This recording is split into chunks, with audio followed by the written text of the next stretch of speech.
It's Wednesday, June 11th.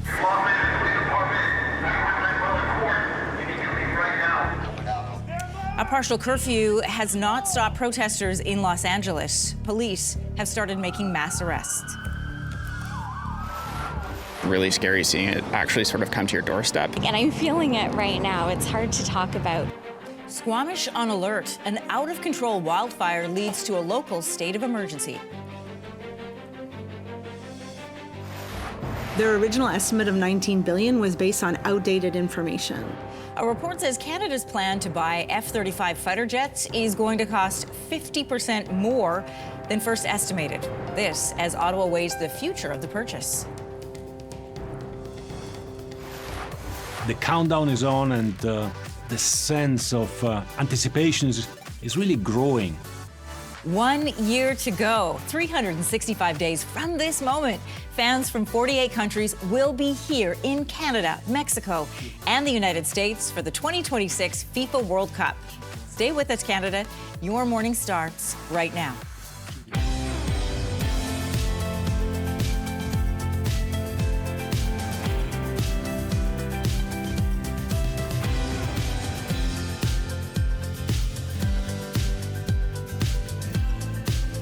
Good morning, Canada. Welcome to Your Morning. I'm Anne-Marie Mediwake. Good morning. I'm Lindsey Deluce. Welcome back. Thank welcome you. back.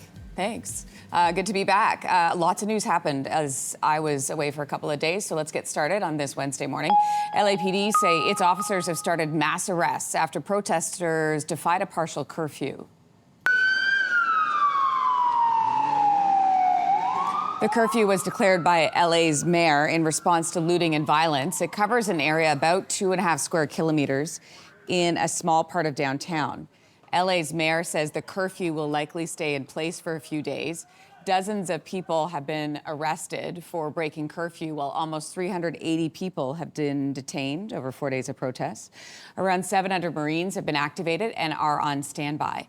A court denied a request from California's governor to limit troop deployment. These are the men and women trained for foreign combat, not domestic law enforcement. We honor their service. We honor their bravery. But we do not want our streets militarized. Protests in LA started Friday against immigration raids by ICE agents. California Governor Newsom said yesterday those raids are still happening. In other news, people in Squamish BC are on high alert this morning as flames from wildfires rage close to homes. Never ever seen anything like this before, especially how close it was, to us, right here. An out-of-control wildfire burning in the nearby mountains has triggered a local state of emergency. Officials say it started Monday afternoon in an area that has a lot of hiking trails, but they don't know yet how the fire started. Meanwhile, researchers from Environment and Climate Change Canada say wildfires are likely to get worse over the next 3 months because of forecasted dry conditions, warmer than normal temperatures, especially in western provinces. I've kind of come to the conclusion that, we were lucky enough to have something to lose. It's bittersweet news for thousands of people in northern Saskatchewan. An evacuation order in La Ronge and surrounding areas, it does lift tomorrow. 7,000 people live there. This area, it was evacuated on June the 2nd. Wow. Meanwhile, Saskatchewan's Public Safety Agency says it is aware there's a backlog of support for people forced to flee their homes because of fire, and they're working to rectify the situation. Saskatchewan's ombudsman will be investigating the province's wildfire response. A report from the Auditor General says Canada's plan to buy 88 F-35 fighter jets will cost way more than we anticipated. This figure did not include other essential elements needed for full operational capability. The deal was first announced in 2022, and the cost was estimated to be about $19 billion. Auditor General Karen Hogan says that was based on outdated information. The price tag has gone up, well, look at it on your screen, to almost $28 billion. The Auditor General also points out Canada does not have enough pilots or technicians for these jets. This comes as Ottawa is considering scaling back the F-35 order to reduce Canada's reliance on U.S. military equipment. Canadians still don't know who did the work, what was done, if they were qualified, if they had security clearances. As a member of Canada's new government and a new member of Parliament, we will uphold higher standards. The Liberal is also facing tough questions on another finding from the Auditor General's report. The report says federal workers didn't follow proper procedure in handing out contracts to GC Strategies, the main company behind the ArriveCan app. A wider audit of more than 100 contracts awarded to that company, worth, by the way, more than $90 million, found procurement rules were not followed in many instances. Last week, GC Strategies was banned from federal contracts for 7 years. The OPP is sharing details on 2 major drug busts. We will remain vigilant as these criminal networks constantly evolve. Law enforcement must follow suit in order to identify, disrupt, and dismantle these networks. 43.5 kilograms of fentanyl was seized as part of Project Bionic and Project Golden. Police say that amount equates to more than 435,000 potential lethal street doses. Project Bionic targeted an operation using the dark web to ship drugs around the country. 4 people from Ottawa are facing a total of 85 charges in connection with this.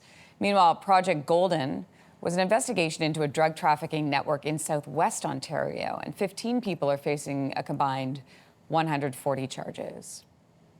Julia Powell, who broke barriers as a host of Musique Plus and Much Music, has died. Connu les BC Boys qui sont rentrés à la position numéro 1 du palmarès Billboard dès la. Powell was born in New York, moved to Montreal when she was 8 years old. She became the first Black woman to be crowned Miss Canada. That was in 1989. Not long after that, she joined Musique Plus. At the time, she was one of just a few VJs of color. Powell would go on to a career as a media expert, a business advisor. She died suddenly on June 3rd, following complications from acute bacterial meningitis. Julia Powell was 54 years old.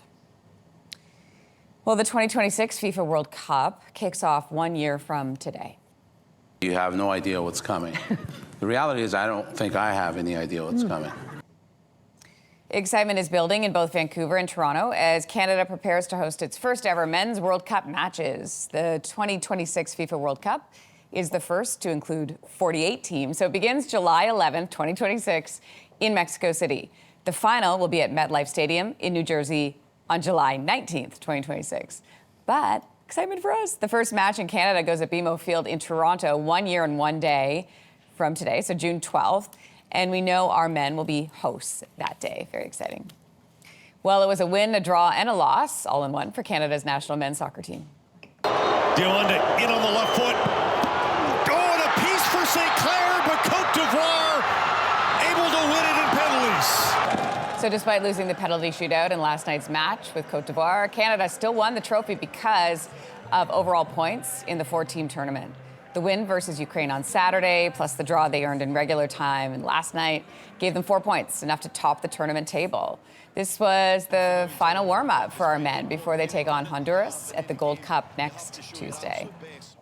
You might want to take a glance at the sky again tonight for the last full moon of spring. It is the strawberry full moon. Pretty.